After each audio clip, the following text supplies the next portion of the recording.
This is Mark Bell from supertraining.tv, Supertraining Gym, the strongest gym in the West.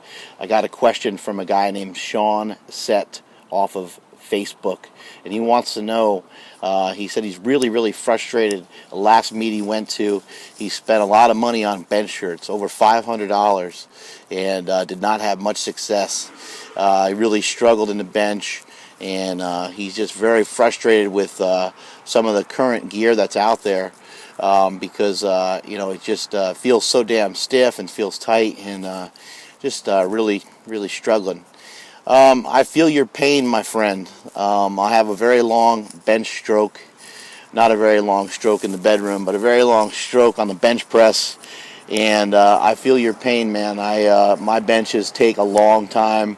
There's been a couple benches I've done, handling over 800 pounds, holding on to those things for around 20 seconds. And because of technical issues with me not being able to arch a whole lot, me not being fat, me not being super fat, and having a big power keg, big power gut to bench press off of, it creates a lot of problems.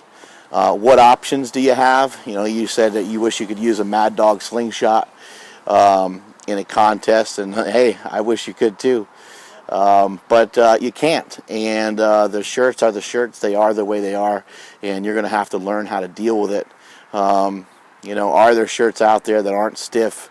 There certainly are. There's some shirts that are less stiff than others, but that's not always the answer.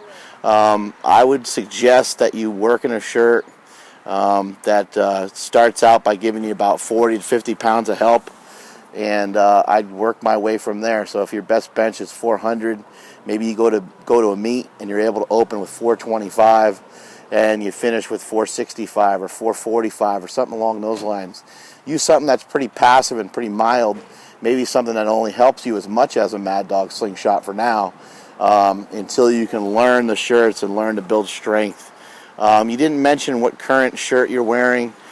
I would suggest looking up Overkill Strength. You can look them up on Facebook, and you contact Rudy, the owner of Overkill. Contact him on Facebook and tell him some of your issues. He is the only manufacturer or major manufacturer of powerlifting gear that makes them custom fit to your body. So that may help a lot. Tell him some of your issues. Tell him what you're having a real problem with, and he can help you out. He has stiff material as well as stretchier material, and that'll probably be your best route. But bench shirts are bench shirts. They're a bitch. They're tough to use, and people don't realize this, but geared training, geared competition is way harder than raw competition. Obviously, the gear is helping you and assisting you in many ways, allowing you to lift more weight, but doing a meet raw is just easier. I mean, look at the success rate of raw lifters. They go to meets. It's very rare for them to bomb. A lot of times they make 7 lifts out of 9, sometimes 9 lifts out of 9, and the success rate is much higher. It's just much easier. It's much easier to get a full range of motion with no powerlifting gear inhibiting your form. I know some of you may argue about that. Some of you may bitch and say, how could that be possible? That raw lifting is easier. Trust me, it is. The more stuff that you put on, the harder it is. I've lifted in the USPF, the APF, the SPF, pretty much every federation, the USAPL, pretty much every federation that there is. And the less gear that I had on, or when I was a kid and I lifted raw, the easier the lifting was. As a kid, I actually very rarely missed a lift, and now as a quote-unquote pro lifter, it seems like that's all I ever do is miss lifts. So you got to understand that. I feel your pain. I feel your frustration.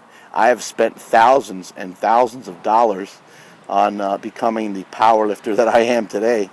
The powerlifting gear is part of it, so don't get frustrated. Don't throw it in the garbage.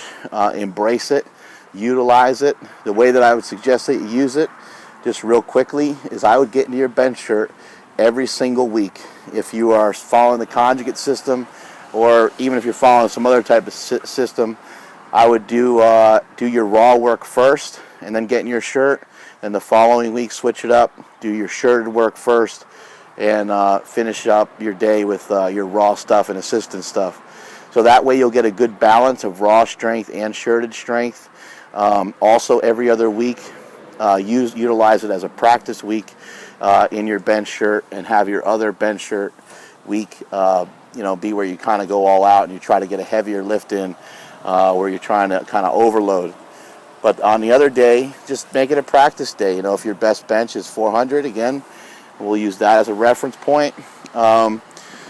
Just do 315 for 3 sets of 5 off some boards. Make your life a little bit easy, and see if you can get that going.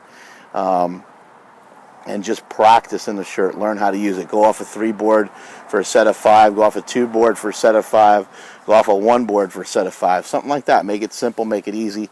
Practice doesn't make perfect. Perfect practice makes perfect. And that is it from supertraining.tv.